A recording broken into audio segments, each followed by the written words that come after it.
എന്ന രാജാവ് വലിയ ദാനശീലനായിരുന്നു. ആയിരക്കണക്കിന് പശുക്കളെ അദ്ദേഹം ബ്രാഹ്മണർക്ക് ദാനം ചെയ്തു. ഒരിക്കൽ ദാനം ചെയ്ത ഒരു പശു അറിയാതെ തിരിച്ച് രാജാവിന്റെ തൊഴുത്തിൽ വന്നുപെട്ടു. ഇതറിയാതെ രാജാവ് ആ പശുവിനെ മറ്റൊരു ബ്രാഹ്മണന് ദാനം ചെയ്തു. രണ്ട് ബ്രാഹ്മണരും പശുവിന് വേണ്ടി തർക്കമായി.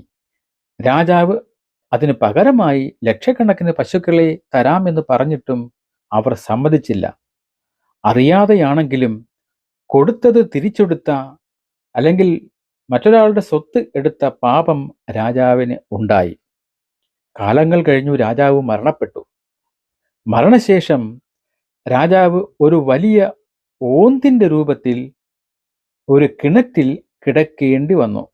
വർഷങ്ങൾക്ക് ശേഷം ശ്രീകൃഷ്ണൻ കുട്ടികളുമായി കളിക്കും